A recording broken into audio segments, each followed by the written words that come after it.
So, hi, everybody, and welcome to another awesome topic for the last Tuesday webinar series. We love kind of using topics or answering your questions or what you're struggling with or what you want some tips on.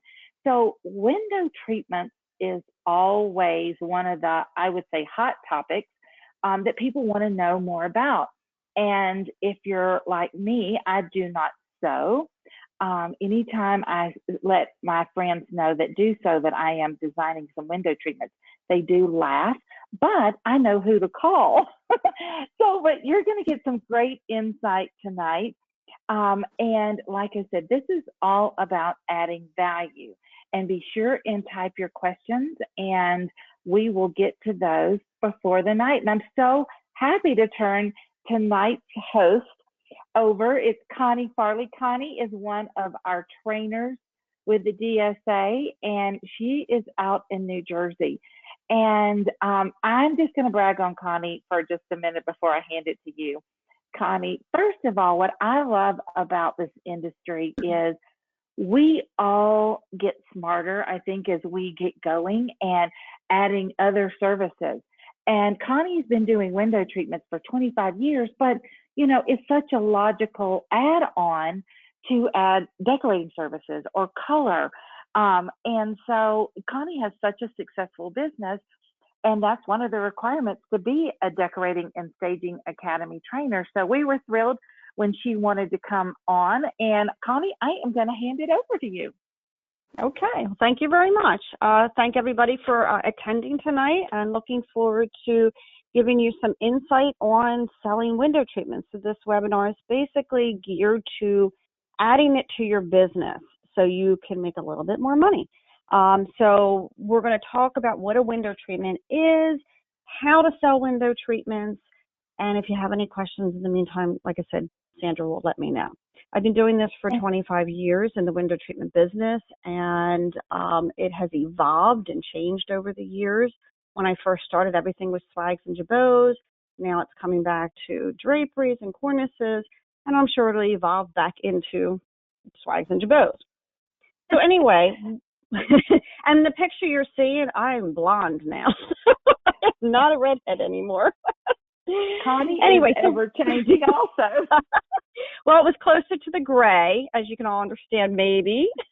So, yes. Anyway, so what is a window treatment? So a window treatment is basically anything that you put on a window, whether it is for function, for light control, which is a function, or purely decorative. I always say a window treatment is art on the window and art on the walls. So you really can do a lot with window treatments to create visual appeal in a room, as well as touch on what needs to be addressed, like privacy or sun. You can specialize in either blind shades and shutters if you want to just start simple, or you can specialize in soft window treatments. So we refer in the industry as soft window treatments as anything made with a fabric, typically fabricated out of fabric, lining, dressed on decorative hardware, hung appropriately, and it's customized. It's all customized for the client. No one else is going to have that window treatment with that fabric, with that hardware. So that's where the specialty comes in, and the upsell in your business can really benefit you. And Connie, I'm going to say, remind everybody, just because we all talk about talking the language and what makes you sound like an expert. Connie just gave you some great verbiage, you know, soft window treatment, customized, some of those key words that actually I feel like when you hear them, it's going to cost me more. If somebody says, I'm going to customize something for you, I'm like, okay, this is going to cost more. but knowing what the difference is, I think that's really key. So you guys jot that down. And as always, you'll get to hear this again. But I think just knowing the terms make you look smart. Right. So first we're going to talk about blinds and shades. And a lot of people refer to blinds and shades interchangeably. Not many people know what the difference between a blind and a shade is. They both block the sun. They both create privacy. They both have some UV protection for your furniture or insulating values. But what really is the difference between a blind and a shade? So a blind is a window covering that has some type of slats, also known as vanes or louvers, something that you can keep the product down and close, but just move the louvers so that you can open and close, creating whether it's privacy or light control. So it's easily adjusted. You can use a light and airy product. It creates privacy. It lets air in. But that is what in the industry a blind is. So in your blind categories, we have what everybody knows is a wood blind.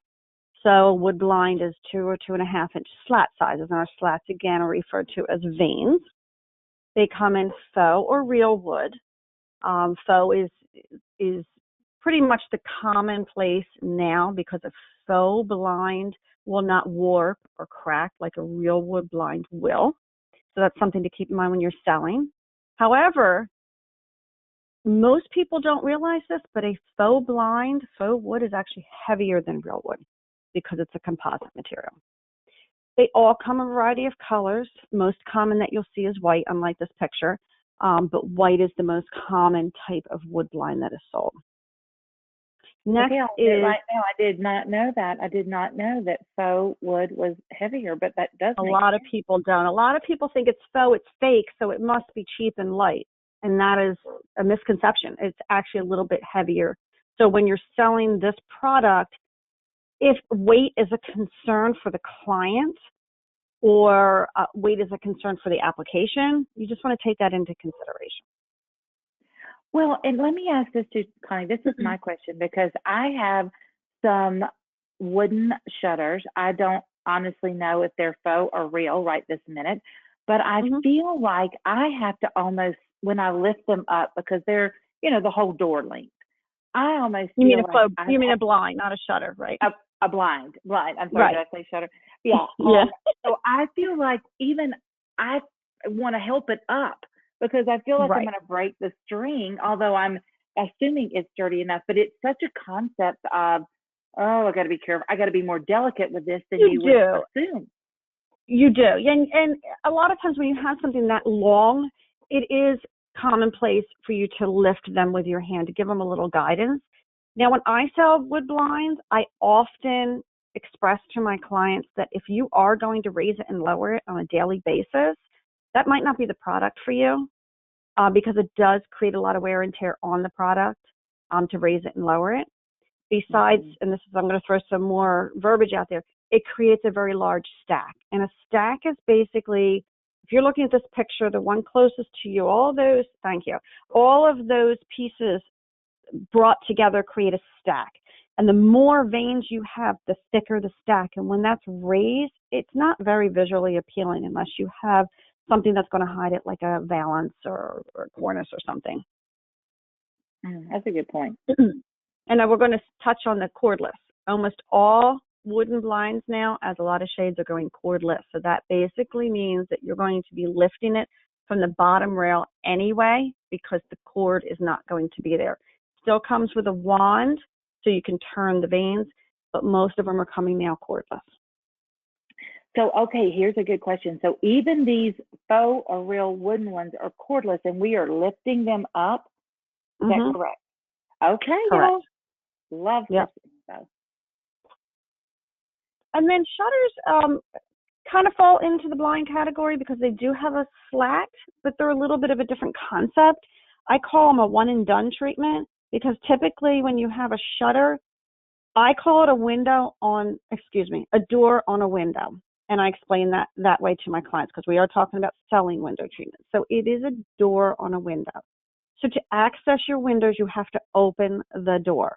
So if you look at this picture, he might just clear that desk if he has to access his windows, but it's something you definitely want to keep in mind first and foremost when selling shutters. They want to open the window, they have to open the door first. So if there's a sofa, a table, a console, or something in front of that window, it's going to be a little bit difficult for them. And you don't want to get any feedback saying, oh, you never told me that I wasn't going to be able to open them. So I just want to put that out there. But again, a shutter has the slat capability to be able to open the slats. A lot of shutters you can open half the slats on the top and the other half you can keep closed on the bottom. So it gives you a little bit more variety in use other than a wood blind. And a lot of people mix shutters and wood blinds in their home to get that kind of feel going throughout the home. Here's a good question too, because we do try and keep that look consistent on the front of the house. And so what we're saying, Connie, is the shutter, because of those, slats, the blind also has the slat. Then at least we have that consistent flat look. Yes. So from the street, you wouldn't necessarily know the difference between the two. Right. Okay. Good. Then we have shades. So shades is basically another type of treatment for a window that is used for privacy and light control, but it is a solid shade, meaning there's no slats to open and close, creating a variation of light. You either have it up or down or somewhere in between. So that is the true definition of a shade. A shade can come with light filtering, meaning that when the shade is lowered, you see some light filtration come through it. You still have your privacy, but you have some light coming through it. And most of my clients will ask, can they see me? No, they can't see you. They can see a shadow. So, I kind of laugh and giggle and say, if the light's on and it's nighttime and you're running around naked, they're going to know somebody's in there, but they're not going to know you're naked. So they're going to see just a silhouette. But then you have your room darkening. So typically room darkening, you can't see anything from either side, in or out. And it does make the room very dark. Most people only use them in bedrooms or theater rooms. So that's the difference between shades. Is there a huge price difference if you just have more of the aesthetic look, but then when you add in the light, the room darkening or kind of that blackout? Right. Room darkening, whether it's a fabric room darkening or a product room darkening, like something in between on the Honeycomb Shades, yes, they are typically more expensive. I'm going to say anywhere from 10 to 20% more. Okay. Most people know about your Honeycomb Shades. So that is a type of shade, as a honeycomb, also known as a cellular shade. So a cellular shade was one of the most popular shades several years ago. It came out, everybody thought it was great, and it is great. It has a lot of purposes to it. The cells, so we call them the honeycombs, the little circles. They started out really small, 3/8 of an inch. They grew to 9/16. Now you can get them in 3/4 and 1.5. So they gotten larger, kind of like phones. Remember, they got all small and then they got bigger. Yeah. So cells have done the same thing because people want a little bit more of a sleek look. Honeycombs are very cost-effective shade. Lot of different fabrics, from sheer all the way to heavy room darkening. A lot of different pleat sizes, or cell sizes, I should say. And they are really good at insulating. So they have very good insulating values. Hunter Douglas makes one called a Duet, and that is basically a cell in a cell. So if you look at it from the side, you see another cell inside of the cell, and that creates a very good insulating value. So if your client comes to you and says, it's really cold, I have old wood windows, what can I use to keep the cold air out? Your cell shades is going to be your best bet. That's a good point. Then you have your roller and solar shades. So they're often used interchangeably as well. They basically are the same product. They look very similar depending on the fabric that you pick, but the solar shade is made for UV protection and for sun glare. You typically see a solar shade in a commercial property, in banks and office buildings and such. And roller shades are typically more in the home because they come in different fabrics and patterns. Now, a roller shade is a single layer shade. It's meant really just for privacy and light control, not so much insulating value. And they're becoming extremely popular because it's very sleek, very contemporary. They've come out with a lot of patterns on them. One thing that you have to remember when selling them, and you'll see this if you get into this venture, is that they're a single layer of fabric. You cannot add lining to them. They are as they are. So whatever's on the front, you're facing in the house, is what's on the back. So if you're in a 55 and over development or a community that requires the outside to be white, you have to be very diligent of that and make sure that the back side has some type of a lining, which typically is a room darkening lining on the back, or the shade is in the white family, because the same fabric shows through on the back of it. They're becoming really popular. Go ahead. No, what I love too, guys, is that that's just a good point too. You're not expected to know what every HOA is requiring, but the fact that Connie just gave you a great little question, like, are there any specific HOA requirements?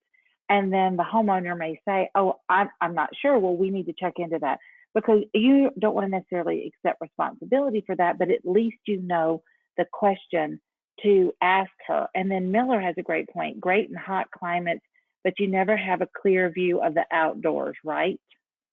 And that is right.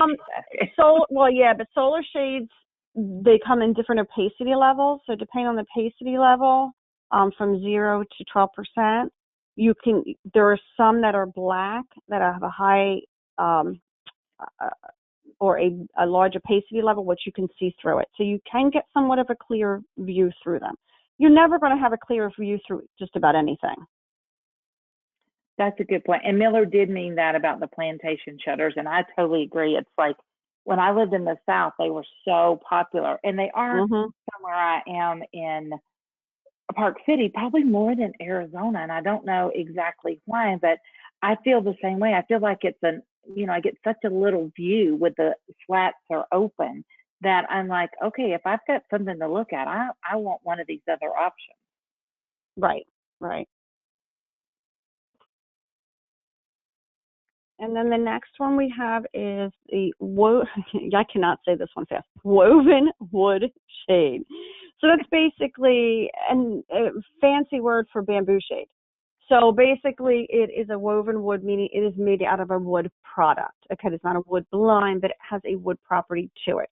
So it has like a bamboo feel. Lots of different patterns and different options. They work like a Roman shade. So you can see the one closest to us when you roll it up. It kind of has that fold like a Roman shade wood, but it's made out of a wood-based product. You can have them lined or unlined. So unlined, depending on the product that you pick, you're going to see a lot of light through it or maybe no light through it, depending on how dense that fabric is. But you can add a lining, room darkening or regular, to any woven shade. Come in a lot of wood tones and textures. Not as popular as they were maybe about 5 years ago when they first came out, but depending on the application, they can be really pretty in a sunroom or an outside patio if it's outside rated. I know. These are still some of my favorite. I love these too because depending on, like one of my insignificant rooms, let's say, they have a self balance. So in other words, you're going to see that section of the woven flip over. And it adds a little bit of personality if you have that client who has like very little budget. Right. They are pretty cost effective. There's a lot of price points in woven woods. And then we have our Roman shade, and we're going to touch on this twice in this seminar. But our Roman shade is a shade and a window treatment. So we're going to touch on that again. But a Roman shade can be, I say, manufactured or custom made. So all the companies out there that sell blinds and shades have a Roman shade product. The one you're looking at is a Hunter Douglas Roman shade. So it is made in a manufacturing setting, not in a fabrication room.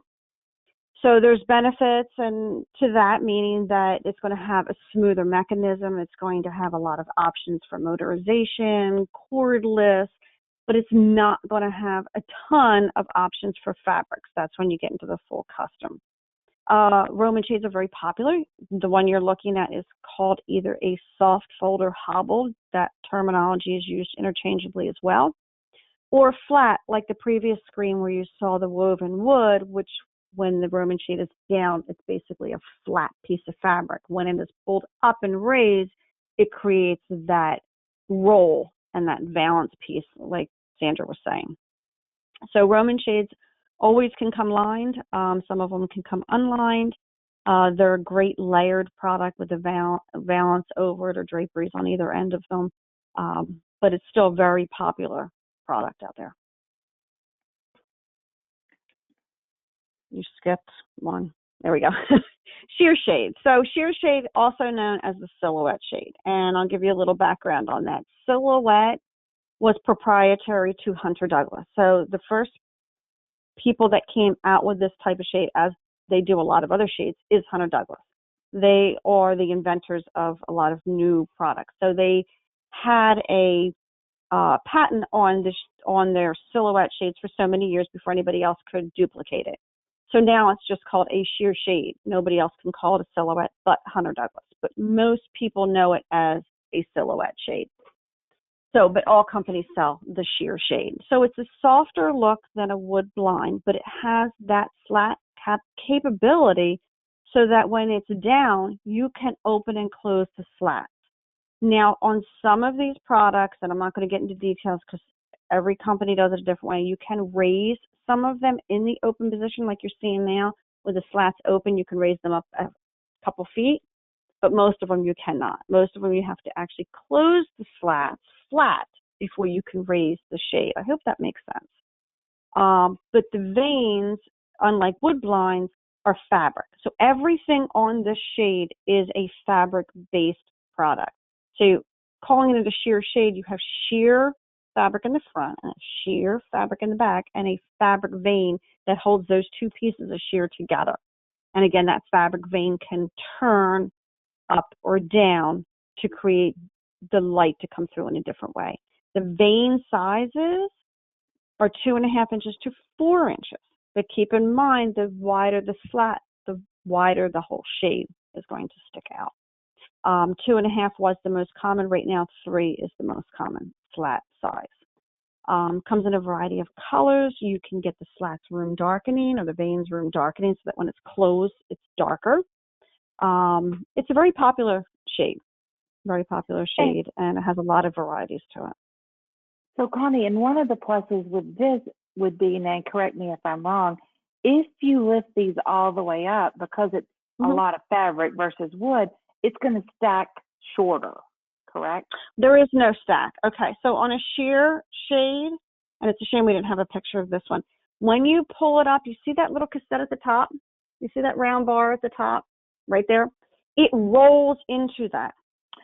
Oh. So when you deconstruct a sheer shade and when you look at it from underneath, it's actually on a roll bar, like a roller shade. So when you pull this up, it's rolling into that. So you're not seeing anything at all. So you can completely get that shade, completely clear of that window, and all you're going to see is that headrail. So there is no stack. There is no stack. It's actually on a rolling mechanism behind that headrail. So guys, that's a really great talking point, especially if you have a client, and I've had some, there's like, oh my gosh, I don't want to do anything that's going to take away from the view. And I want something soft, some of those key words that we look for. This would be where you would say, oh gosh, let me tell you about sheer shades.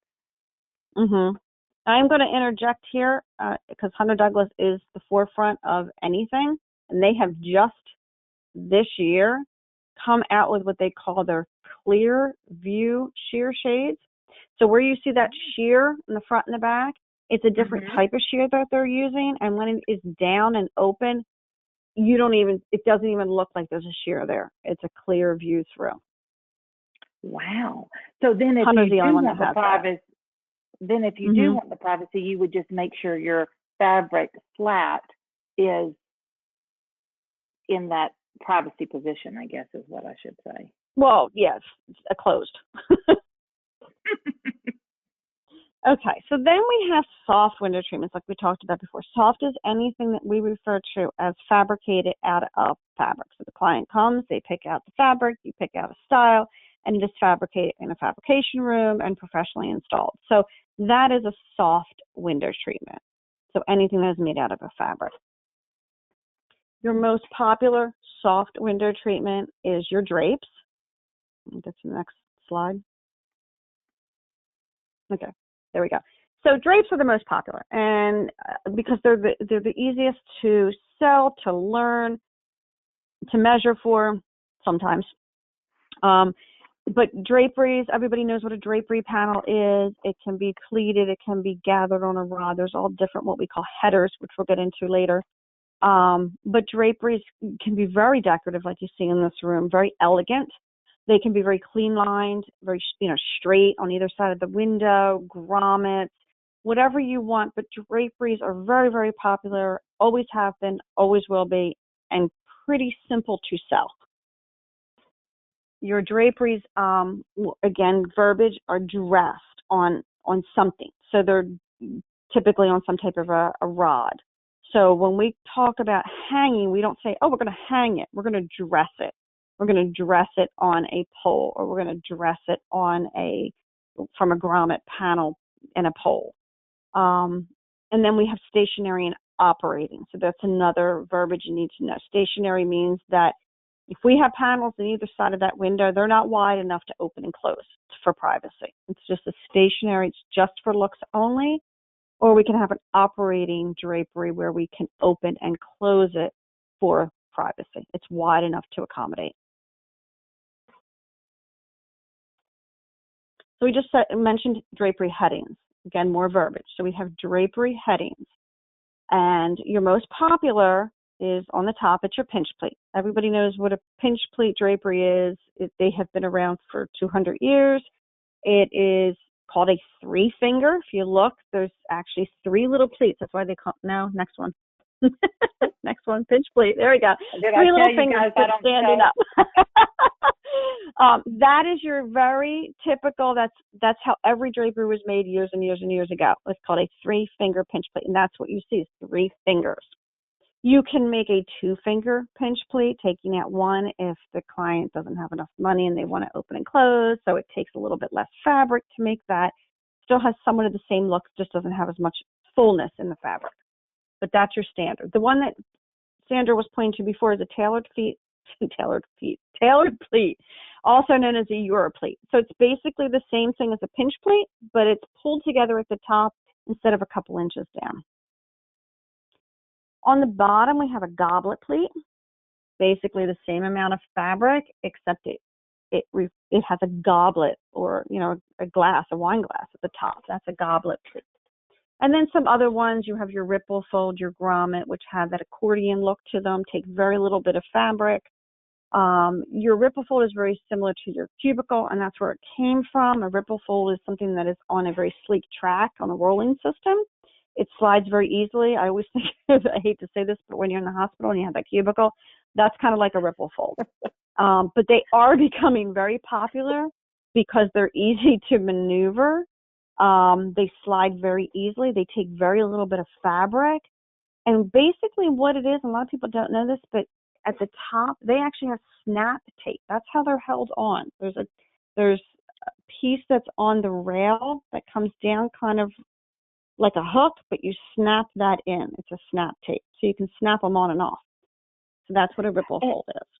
And that kind of feels very industrial to me, depending on what fabric and what your track might look like. But I mean, can't you see that kind of in a loft or, but still giving and that? And you can, but I have put them in very elegant scenarios too, because they're coming out, a lot of companies are coming out with very decorative ripple fold rods.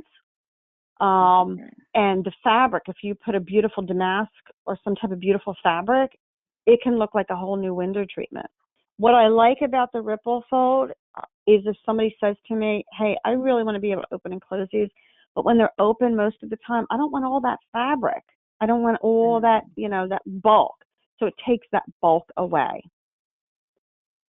That's interesting. And then curtains. A lot of people, drapes, curtains, basically the same thing. But in the industry, a curtain typically is something shorter than a drape. A drape typically is longer, goes to the floor. A curtain is referred to something a little bit more relaxed, a little bit more maybe country, a little bit more simplified, not as dressy. So it usually is like a cafe style, which is half the window, or it comes right to the windowsill. It doesn't necessarily need to be lined. It's just a little bit more of a simplified version of a drapery. Okay, I'm going to give you an A+ for the verbiage, how diplomatic you were with that. It's a little bit, bottom line is we try really hard not to do these. I love the way you said that, Connie. And then there we go. There's examples of curtain and drapery length. So your short, again, is very casual. A lot of, hey, I'm in my 50s, but I can say this. A lot of the older clients like the shorter curtains. That's what was popular. It went to the windowsill. It didn't go to the floor. Most of the time we are doing curtains that are brushing the floor or right above the floor, half an inch to an inch above the floor. Breaking the floor and pulling the floor. If you remember maybe about 10 years ago, everything was puddling or pulling on the floor. That is not so popular anymore. I think people got tired of fixing the curtains because every time you vacuum, you suck them up. So that really didn't work so well. And then breaking the floor or cuffing on the floor, I sometimes call it. So when you talk about breaking on the floor, and that looks really nice too, and I'll explain why. But it's like kind of like when your pant leg, you have the pants that kind of just sit on your shoe. It kind of just cuffs on or breaks onto the shoe. This breaks onto the floor. They're nice for stationary drapes because when you go to fix them and dress them when you're out of the client's house and you can put them onto the floor, they're not swaying and floating, and you kind of have something to tuck them onto, and they really dress up and really look nice. Because one thing you will notice selling window treatments that under a lot of windows is a vent, and that vent will blow your window treatment. So. Oh my God, it's the Marilyn Monroe effect there. But I think to the staging, and for staging, one of the rooms, now this was about a $2 million house, and one had these short drapes, and the other one didn't know what it wanted to be. I called it like, okay, are we gonna go, brushing the floor, or are we gonna like mop the whole floor up? I mean, it was like, and so I have to tell you, to steal Connie's, I love this verbiage of dressing, because there were the rings that you could have that freedom to pinch a little bit more. So we just camouflaged it and folded over at the top so that we got the brushing effect. It felt a little bit more on trend for this staging. And what it really was amazing too is we took what I would consider dated shears, and by getting them to the level of this brush and making them look a little bit fuller at the top, it really helped the overall feel of it. Okay, then we have our more formal window treatments. Most people know what a swag is. It's usually used in conjunction with swag and jabot, which we'll get into. But a swag is anything that has a sweeping or scallop or crescent shape to it. It can be on a pole, it can be on a board mounted, but it has that curvature at the bottom. It can have pleats like this one, or it can be very simplified with no pleats. But a swag is generally something that is a sweeping scallop treatment on a board or a pole. So I'm going to ask a question even though I can't hear answers. Does everybody know what board mounted means? Let's see. We'll answer that. So board mounted is basically, in the next page, you will see a board mounted treatment. So this one's on a pole. The next one's on a board. So at the top, there's two different here, there's a board and a pole. So it's basically, it is a wood board. Everybody's like, what's it on? It's on a board. So you actually take a 1x3, 1x4, 1x6, whatever it is, and I'm not going to get into all that, and you cover the wood board with a piece of lining, and that is what you attach the treatment to. Very formal looking too. But the jabot, this page talks about the jabots, and they are the vertical piece of the sweat, the one that goes down the sides.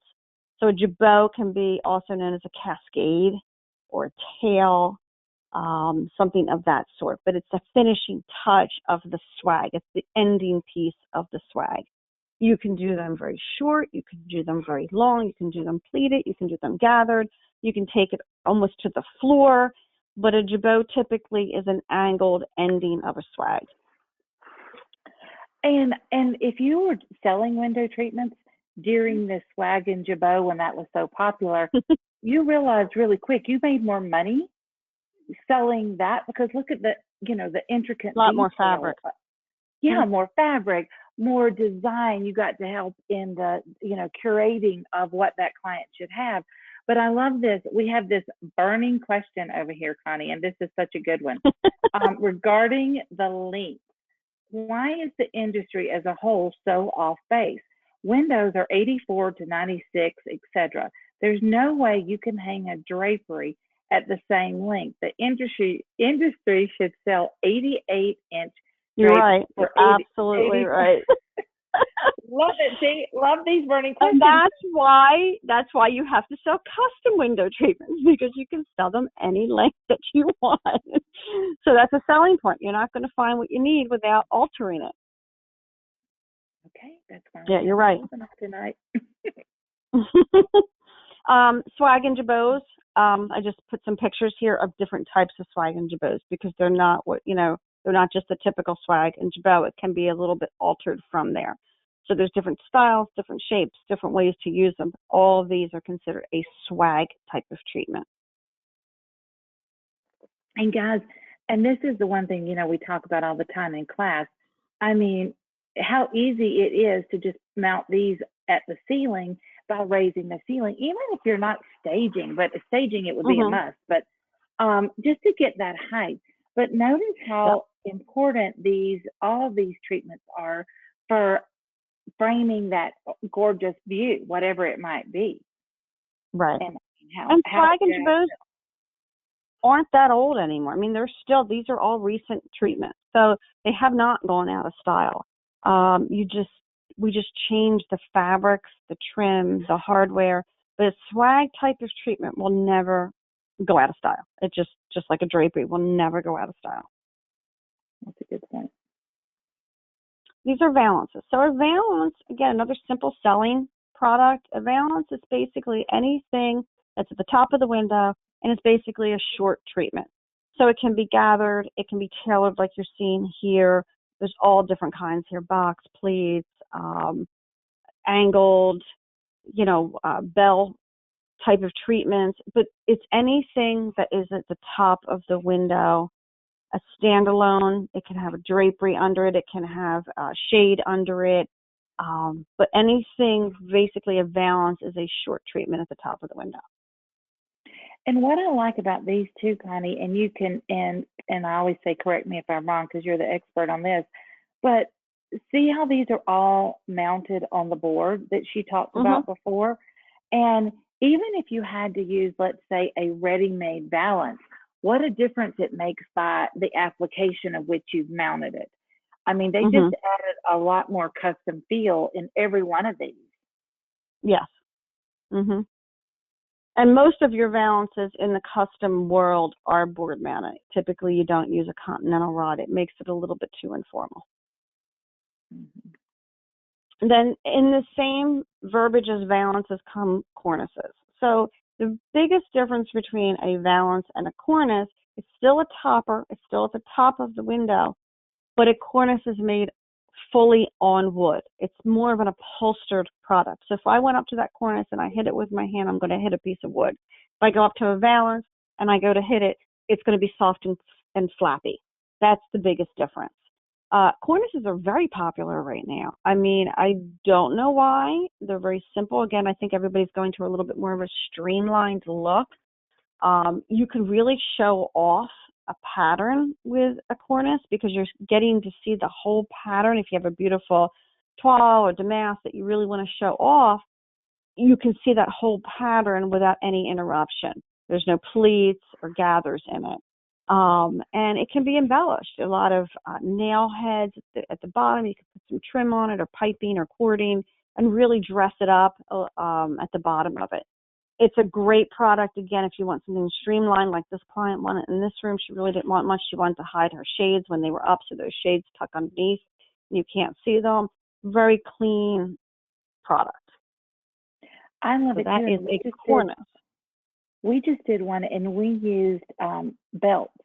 I just bought some cheap belts, and and had the buckles here just to kind of make it not feel like something different. We did one for a beauty salon, and we used nail heads, and this was a chore. We did this ourselves, and we put their letters, their letters in with nail heads. The name of their store in nail heads. That's brilliant.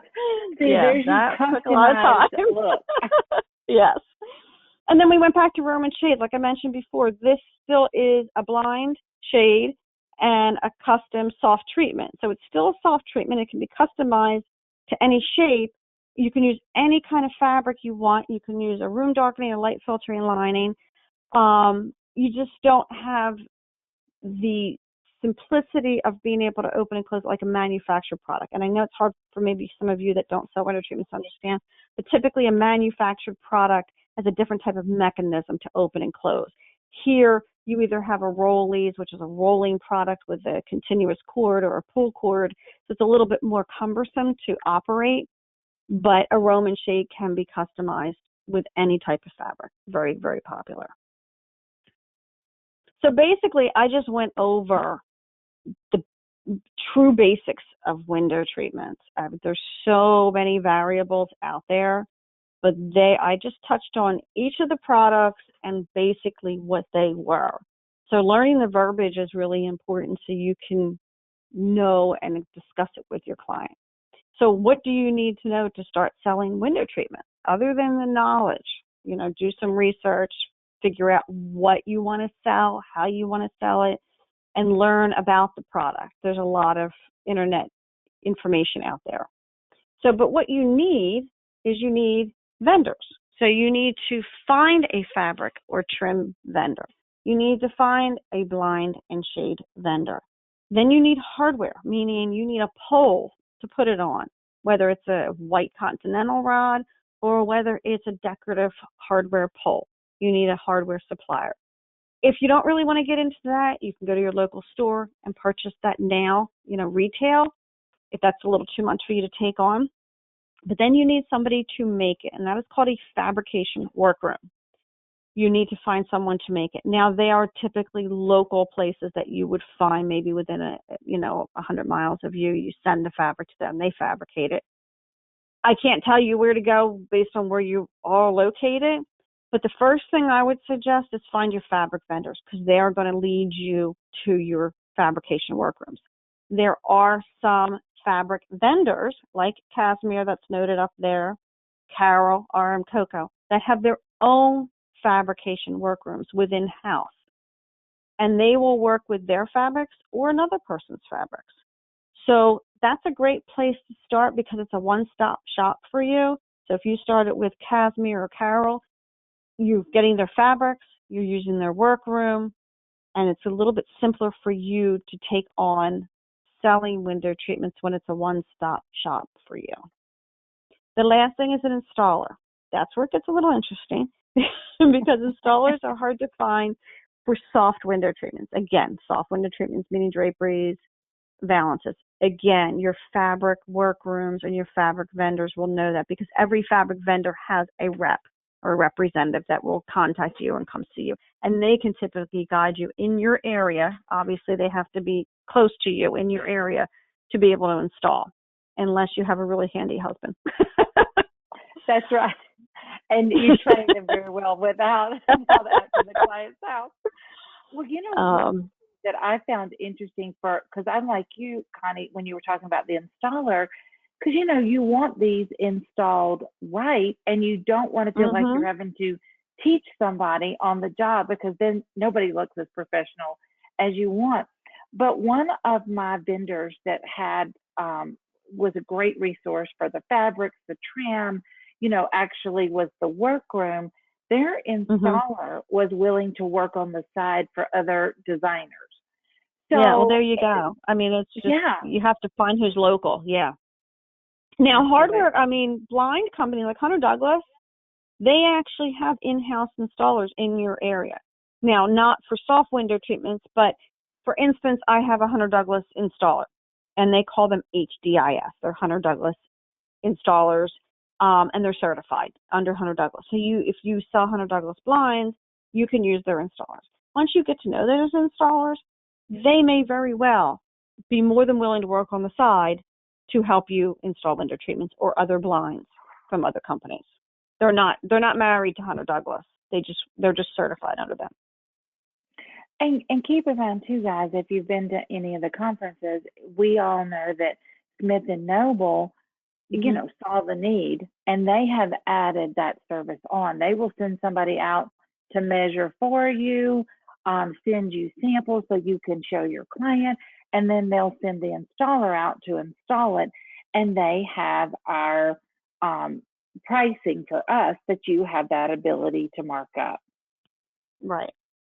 And, you know, like the shows that you can go to, the vendor shows, they don't have as many before. And this year, you know, it was a Vision show for window treatments. That was canceled because of COVID, but that's a good place to find some vendors as well for anything that you could want in the window treatment field. So your client meeting, again, you know, practice with a friend, you know, talk about window treatments. You need to find out, the first and foremost thing I ask is, what am I here for? Like when somebody says, I want window treatments, well, what do you want? Are you just looking for privacy? Are you looking for light control? Are you just looking for purely decorative? Do you just want it to look pretty? Or do you want both? So you need to find out basically, is it function? Is it form? Is it pretty? Like, what are you looking for? And that will guide you into how to sell the treatment, what you want to show them.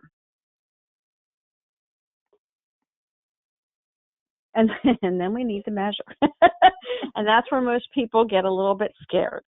So basically, you need to figure out how to measure a window. And every window is going to be different. Practice, practice, practice. You need to know what your inside measurement is, your outside measurement. So basically, when I say that, when you have a window that's just in sheetrock, and there's no trim around it or anything, there's sometimes a little bit of depth that you might be able to put a shade in. So you have to get that measurement. And inside measurements are very tricky because if they're not perfect, your window treatment will not fit. So you have to learn how to measure. There's a little chart here that shows you how on the next page. But measure everything. There's never too many measurements and never too many pictures, because if you take up close pictures, and it's great with phones now because you can weed in, oh, I forget, was there trim on that window? Oh, I forgot to measure, is there a grid? Is there two windows? Is there a piece in between? So take a lot of pictures and measure everything you can possibly think to measure. Because, and even if the person says to you, I want to throw this in there, I only want a Valance. So you're only going to measure the top of the window, maybe from the top of the window to the ceiling, because they're only getting the Valance. And then they call you the next day in your home and say, you know what, I think I'm going to do drapes instead. The last thing you want to do is have to go back now and measure the length to the floor, to the sill, all those different measurements. So get all of your measurements while you're out there. You also want to take into consideration, if you look at number 7, look at number 6, your distance from window to window, your distance from your window to your corner. And I say that because let's say there's only 3 inches. How are you going to fit a 4-inch finial in a 3-inch space? So all of the things around it, and that's why pictures are great, because if you forget to take a measurement, you can somewhat eyeball it. You're going to know, am I too close to the corner to do what I want to do? Or do I have 20 inches or more, to do what I want to do? So pictures and measurements galore is the best thing you can do.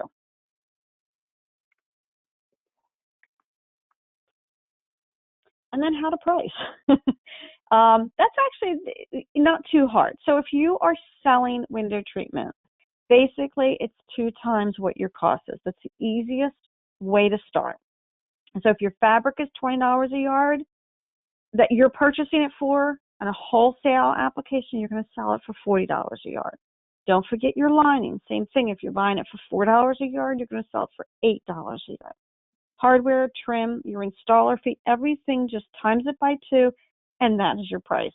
If your area or your expertise allows you to add a little bit more onto that, feel free to, but that is the basic right there. Just times everything by 2, and that is your profit.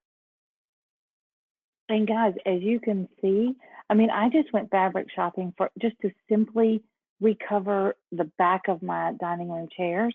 there was nothing that was going to hold up that was less than $36.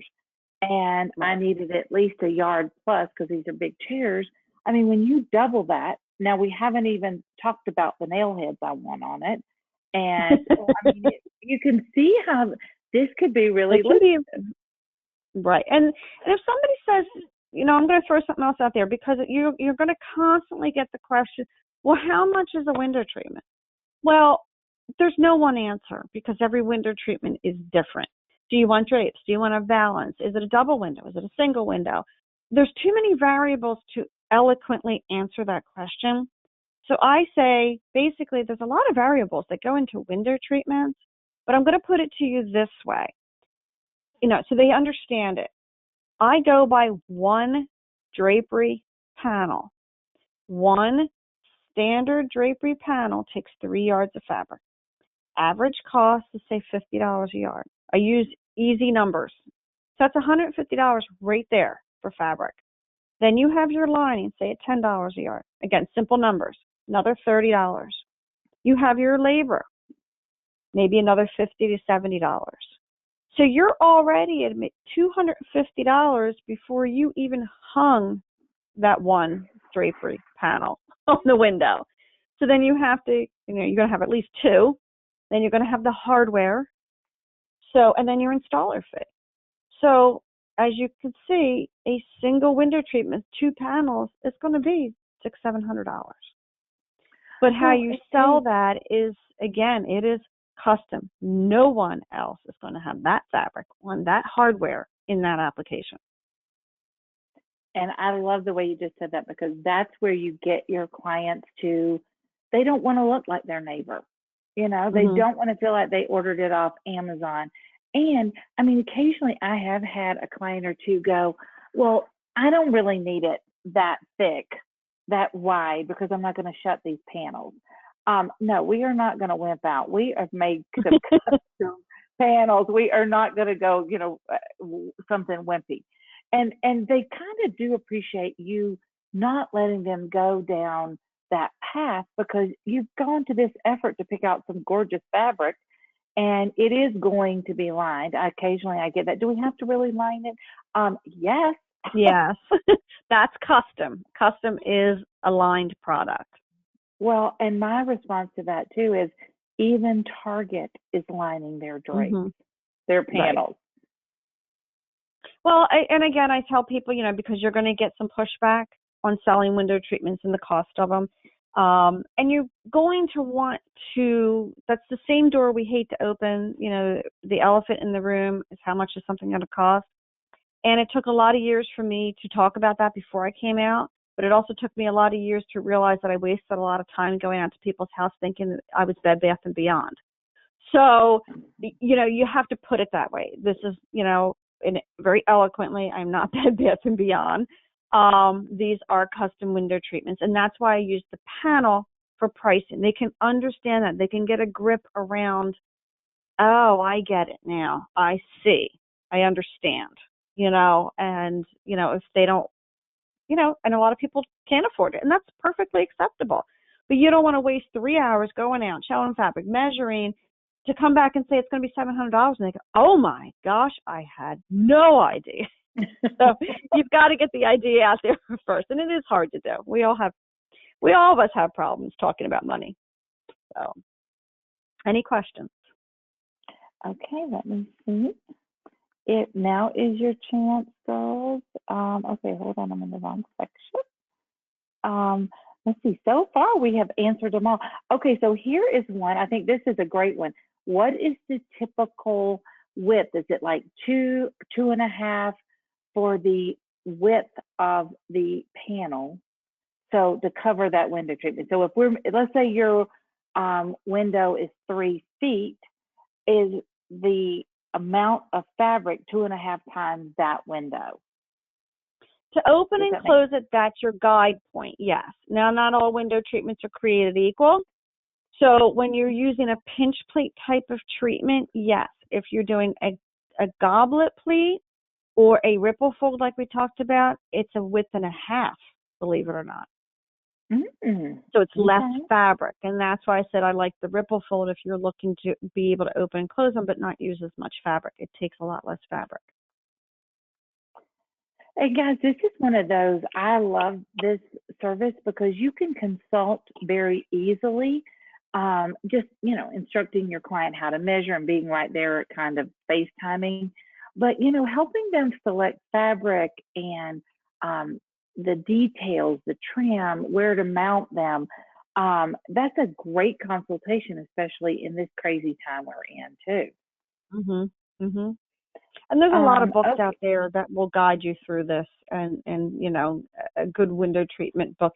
Even if you purchase a fabrication book, going to Joann Fabrics or whatever and purchase a window treatment fabrication book, you'll learn a lot just from reading that. A lot of the verbiage is in there. Oh, that's Even good. though you're not going to make them. And okay, so two questions I want to ask. Let me ask Terry's, and then I'll come back to this other one.